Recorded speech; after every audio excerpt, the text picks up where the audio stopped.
ইসরায়েলের বিরুদ্ধে একজোট হতে শুরু করেছে ইরানের বন্ধুরা। ইসরায়েল যখন ইরানি মিসাইলের আঘাতে বিপর্যস্ত, তখন নেতানিয়াহুর জন্য আরেক হুমকি দেখা দিল উত্তর কোরিয়ায়। নিজেদের আকাশে ব্যালিস্টিক মিসাইল উড়িয়ে কিম জং উন জানিয়ে দিলেন ইরান একা নয়। ওদিকে সম্ভাব্য যুদ্ধ পরিস্থিতির জন্য সর্বাত্মক প্রস্তুতি নিতে শুরু করেছে তুরস্ক। আর শক্তিশালী রাশিয়া হুঁশিয়ারি দিয়ে বলেছে, আমেরিকা ইসরায়েলের পাশে দাঁড়িয়ে ইরানে হামলা চালালে তার ফল হবে ভয়াবহ। এরই মধ্যে শোনা যাচ্ছে ইরানকে চীনের সামরিক সহায়তার কথা। ওদিকে দক্ষিণ আমেরিকার দেশ ভেনেজুয়েলায় ইরানের পক্ষে রাস্তায় নেমে এসেছে সাধারণ মানুষ। ইরান ইসরায়েল সংঘাতে রক্তাক্ত হয়ে উঠেছে মধ্যপ্রাচ্য।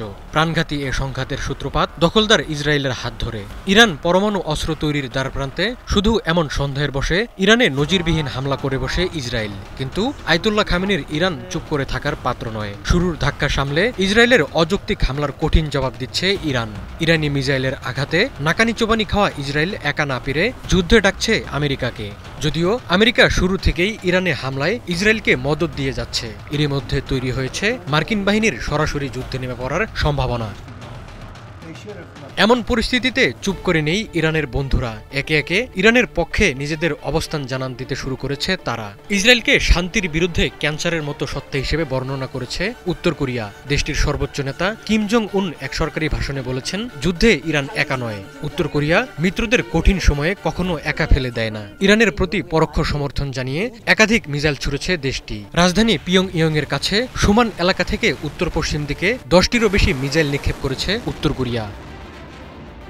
এদিকে শোনা যাচ্ছে ইরানকে সামরিক সহায়তা দিচ্ছে শি জিনপিং এর চীন। 5টি বোয়িং 747 বিমান চীন থেকে উড়ে ইরানের দিকে গেছে। বিমান চলাচল নজরদারি সংস্থা ফ্লাইট রাডার 24 এর বরাত দিয়ে এমনটাই জানিয়েছে মার্কিন সংবাদ মাধ্যম ফক্স নিউজ। প্রতিবেদন অনুযায়ী বিমানগুলো উত্তর চীন থেকে উড়ে কাজাকিস্তানের দিকে যায়, তারপর দক্ষিণে বাঁক নিয়ে উজবেকিস্তান ও তুর্কমেনিস্তান পৌঁছায়। সে সময় বিমানগুলোর অভিমুখ ছিল ইরানের দিকে। তারপর অবশ্য রাডারে সেগুলোর গতিবিধি ধরা পড়েনি। বিশ্লেষকদের ধারণা, ইরানে বিমান পাঠিয়ে তেহরানের পাশে দাঁড়ানোর বার্তা দিয়েছেন শি জিনপিং। এদিকে আমেরিকা ইসরায়েলের পাশে দাঁড়াবে কিনা সেই জল্পনার মধ্যেই কড়া বার্তা দিয়েছে শক্তিধর রাশিয়া। ভ্লাদিমির পুতিনের দেশ স্পষ্ট জানিয়ে দিয়েছে, আমেরিকা ইসরায়েলের পক্ষে যুদ্ধে জড়ালে তার পরিণাম হবে ভয়ঙ্কর। ইরানের পক্ষে জোরালো অবস্থান নিয়েছে এরদোয়ানের তুরস্কও। ওদিকে ইরানের পক্ষে রাস্তায় নেমে এসেছে ভেনেজুয়েলার সাধারণ মানুষ।